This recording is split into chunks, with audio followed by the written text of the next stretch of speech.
And now I didn't actually fully rewatch all the canon seasons as well. Again, maybe on season 8 because I don't see any point rewatching that season considering how short it was. But I did rewatch all of them. And I think my thoughts are actually mostly the same on these seasons. Again, you can pretty much, I did do a ranking video where I ranked all the canon seasons. You guys check that out. I think my ranking, I say, were mostly, I think, majority of them are the same, honestly.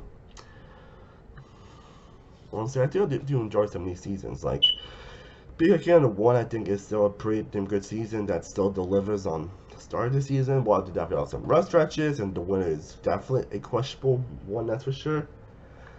I'd say overall it's a pretty good season. It really sets a tone of what you can expect from Big Can seasons going forward, definitely for good, because having a lot of twists that are questionable in time. Canada is definitely a season that's at least the most unique for Big Brother. And you get personalities like with Gary, it's people like you'll never expect to see on Big Brother US during that time and the crazy fights that happen and the crazy personalities and the crazy back and forths that happen. Like, yeah, I think pretty good stuff. Karen 2 basically perfected that formula, having a lot of crazy, insane characters and one of the most epic fights in Big Brother history. History and having some iconic characters with Grenetta and Ika. John actually being also, the winner that season, John also being a lot more fun character than I remember him being. Season 3, while that being a season that's over with majority of a lot of twists like almost every week, it's still a season that's definitely worth remembering and worth watching because of the cast. Cast and the craziness and the back and forth have one of the most epic blindsides in the show's history, the Jordan blindside, and Trip Vision being full of just pure emotion, which is probably why they keep bringing that back, and honestly, I don't blame them. Season 4, I'll say it's still a pretty solid season. I think it's probably one of the couple seasons that they kind of went down a little bit on rewatch. Well, because I think the pacing's a bit inconsistent, and some of the cast members are just kind of there. But he did some great characters here. Again, Timothy's an all-time great character. I still haven't seen any of his other appearances, but I definitely need to get on that. Cassandra is great TV. Joel's good TV. Nikki, also made rest in peace. Again, someone I have not seen any other seasons. I know she's like a crazy over-the-top character, and just this season alone, you definitely do feel that a little bit. And Raul's on his great character. Mish, I think, is a pretty underrated character that I wouldn't be surprised if we do eventually get an All-Star season. He does come back. But then you get some great blind sides throughout the season as well. Just again the pacing and the pacing some weeks are just very inconsistent sometimes. That's really the only true negative. And also, I've never really been a fan of Nick and Phil. So even when I watched this first time, I know I was a fan of the past bros. At least on this season. Big Brother Canada 5, I think, is not like all-time great Big Brother season, honestly. Like, again, there are 3 seasons of Big Brother Canada, I think, are all-time great seasons. Or maybe like 4 seasons also. Yeah, like 3 or 4 seasons also be like all-time great Big Brother seasons. And season 5 definitely be one of those seasons where they actually do bring back some returning players. And it's down some basically the favorites just dominate. Like, there's a few portions where 3 favorites get burned out in a two. Like, there are 2 portions this season where 3 favorites end up getting burned out in a row, which isn't same for a season like this, and everyone does bring the A game, where it be from the newbies and the returning players. He had one of the best winning runs ever with Kevin Martin. I guess Spencer Salt was an all-time great character. Demetrius compares up to an all-time great comp beast in this season, along with one all-time great showmans with Ika, who I believe are still together to this day, which is honestly pretty cool actually. And he gets a week where basically he gets in one of those seasons where every week you get something exciting, you get something like incredible and some great character moments, some great blindsides, some exciting gameplay. Like from the triple eviction and from the final 5 round, the final 9 round, final 8 especially, and also the double eviction, which is probably one of the most exciting double eviction probably ever. Big Brother 6 and 7 are definitely kind of a little bit of low seasons, though I don't think they're kind of bad seasons. They're not like worst of the worst seasons. Season 6, I think, was more. I think season 6 was more home for the fact that the editing was so over the place. Again, I'm not. I don't know if I mentioned this, but I am someone that's never been like a live beats watcher, honestly. I don't know why, it just never been my thing, honestly. I never really someone that like loved watching live feeds, honestly. I just know more of the stuff from groups I'm in, or from Twitter, or just what they post online. And from what I've been told, the live feeds are actually a lot more dynamic and a lot more insane and crazy than it actually are portrayed in the actual show. It's one thing where the feeds are like so much better than how they were portrayed on the actual show, which is kind of insane if you really think about it, and questionable if you really think about it. Like, why? Okay. Okay. Okay. Okay. But he's a good character here. I think Paris is a really good character and a very memorable winner. Erica is definitely a very memorable PJ character who pretty much got a little bit screwed over, honestly, though she probably might get brought out soon either way. Ryan had a good run. Johnny had a surprisingly interesting run to how far he was able to make it throughout the season. Honestly, Maddie's a very likable character. Yeah, on some pretty dull players and some pretty dull weeks. But I'd say still mostly solid season. 7, I would say, is decent to okay. Again, it's one of those seasons where I think Alliance does dominate, but at least the Alliance doesn't like stop boring players and not like unlikable players like Dane, Anthony, Adam, and maybe Mark a little bit, though he technically wasn't a member of the Pretty Boys, but more so Dane, Anthony, and Adam are very likable characters, have a great back and forth throughout each other. And Dane's probably one of the most dominant winners in the show's history. That he won again. He's also won like 5 HOHs. Yeah, he won 5 HOHs, and it's crazy how far he was actually able to make it throughout the season. And the Pretty Boys Alliance, actually Alliance again, it's pretty likable. And he's also a very great strategic player. That it's one of the cases where the only reason that he lost is because he was next to Dane. Definitely had a little bit of cockiness that he definitely does display in his next appearance, but he's still a great character, and Adam's also a great comp beast. And again, his vote is probably one of the most emotional vote in the show's history. And of course, because of that, though, the cast is not the most interesting in the world, and there's some players that are just kind of there sometimes. And there isn't many weeks that are truly exciting, but it's not boring by any means, thank God. Again, it's on the decent to okay range for me. Big Bad Kid and 9 and 10, I think, are still all-time great seasons. Again, Big Bad Kid and 9 is definitely a season that really was the revival and the awards that we needed from Big Brother. Again, it's definitely a season where I think the cast plays terribly. Again, if you're someone that prefers like good gameplay, you're not going to join that season because everyone plays terribly. There's someone that actually really attempts to blindside someone and decides to keep them. No joke, that actually happens.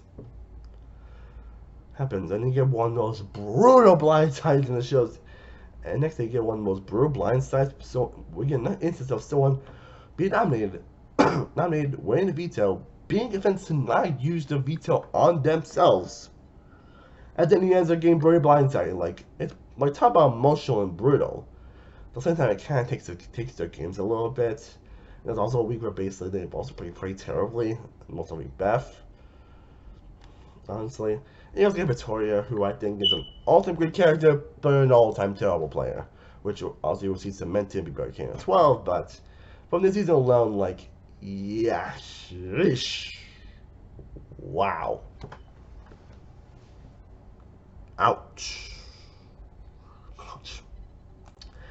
And then River Canada 10, which I think might be maybe the best season of Big Brother, period. As it's that craziness just more. You actually get some really good players in there. A season where I think A1's ever done in the cast, where every week is incredibly exciting and incredibly unpredictable. Like the whole like gummy bear thing in the final 8 is still one of the most what-the-one moments in show's history. In fact, they were able to pull that off. And again, probably the most shocking finale blindside ever. I think that's all I'm gonna say. Big Kid 10 is still an incredible season. Big Kid 11 is still probably my least favorite season of the show, honestly, and it's also nice because I think it's kind of worse on the rewatch. It's definitely a season that really gets worse the more I think about it in general. To where it definitely might be in the being on the worst of the worst here, honestly. Well, it's not entirely a terrible season. It does have its good weeks and good moments, and also good players. It's also very likable moments, and also if I get a Ty, who is probably my least favorite win in the show's history, and winning the season. And he's probably the most unlikable person ever to ever win the season, combined with Jackson for about 21. Well, I do think Jackson, again, I do think Jackson Mickey is probably one that. I do think Jackson Mickey is the one that's definitely worse because he has done worse in that season. But Ty's probably the only winners I probably don't really have any like major positives or anything like good to say about his game. Again, just how he's portrayed on this season. Because from what I get, he's actually a good guy in real life. This is just how they were portrayed on the season, guys, by the way. But yeah, I never liked Ty on this season. Never, never, never. From what I get, I don't think anybody did either. He was boring, he was just unlikable, treated everyone pretty terribly, and it was insane that he ended up making as far as he did in the first place, because he won competitions that won't care towards him. Again, thank God they fixed the competition variety in this era. Thank God on that. And then there's Big Bad Canada 12, which is, as of right now, the last season of Big Bad Canada they're going to get, which, again, it's pretty unfortunate that this show ended up ending, because Big Bad Canada, I think, is pretty exciting. That's stuff that Big Brother would never actually do, honestly, and it's along with having a fantastic cast. Always have great cast, and I think thankfully Big Brother 12 they do end on a high note where you do get some exciting blind sides, a really great cast.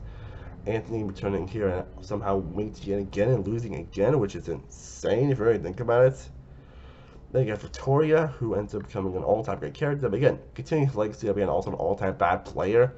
Now, it was insane that she ended up making it as far as she has. Like, she's someone that's always going to be in the Center Alliance and always going to do competitions, but her terrible gameplay is always going to catch up to her. And she's someone that I don't think is probably going to do bad in probably every given season, but it's always going to make for incredible TV. I mean, she literally got someone in the second week out of pure jealousy. I am not making it up. Out of freaking pure jealousy. And she had to like throwing away a lot of relationships and all that stuff, and thinks that she's like high and mighty and everything, but it's done in a very hilarious way. They get up to laugh, and she just throws away stuff for like no particular reason, but again, that's what makes it pretty hilarious. So that's overall, I'm still mostly high on Big Brother Canada 12, especially on this rewatch. And now we are going to end this series by now ranking all the seasons of Big Brother. And I'm going to include why I picked about 26 here, and get my thoughts on that season. You know, I haven't really watched it yet, but I'm still going to include it here, so you can also get like a big updated ranking after rewatching all these seasons. So I'm just going to straight to it. So yeah, 43 seasons. 43, Big Brother 22 All-Stars. 42, Celebrity BB3. And again, I'm still going to include BB1 and BB Canada 8, by the way. Don't get I have not rewatched those seasons, but I'm still including them anyway. As Big Brother Canada 8 would be 41, Big Brother 19 would be number 40, Big Brother Canada 11 would be 39, Big Brother 1 would be 38, Big Brother 16 would be 37, number 36, BB 21, number 35, Celebrity Big Brother 2, number 34, Big Brother Canada 7, number 33, Big Brother 4, number 32, BB 15, number 31, Big Brother 24, number 30, BB Canada 6, number 29, BB 23, number 28, BB 9, number 27, BB Canada 4, number 26, BB 6, number 25, BB 25, number 24, BB 17, number 23, Big Brother Canada 1, number 22, Celebrity Big Brother 1, number 21, Big Brother 2, number 20, Big Brother Canada 3, number 18, Big Brother 12, number 18, BB 8, number 17, BB 18, number 16, BB 13, number 15, Big Brother 12, Big Brother Canada 12, sorry, number 15, Big Brother Canada 12, number 14, Reindeer Games, number 13, BB 11, number 12, BB 3, number 11, BB Canada 2, and now we get to the actual top 10. Number 10, Big Brother Over the Top, number 9, Big Brother Canada 9, number 8, Big Brother Canada, Big Brother 7 All-Stars, number 7, BB 5, number 6, Big Brother 20, number 5, Big Brother Canada 5, number 4, BB 26. Yes, BB 26 this high. It actually has to be in top 3, honestly, but as right now, I think number 4 is the perfect spot. Like, it definitely is an exciting season, where I have not stopped thinking about since it aired, and I think it definitely sets a precedent for Big Brother going forward, and honestly, I cannot wait. Number 3, Big Brother 14, and number 2, Big Brother US 10, number 1, BB Canada. Okay, finally got finished this rewatch series as well. Hope you guys enjoyed this series. I would genuinely love to know, how would you rank all these seasons down below in the comment section. I do have a lot of Big Brother content coming very, very soon. Another like Survivor reality show content concerning that. This is the Survivor Wikipedia, signing off.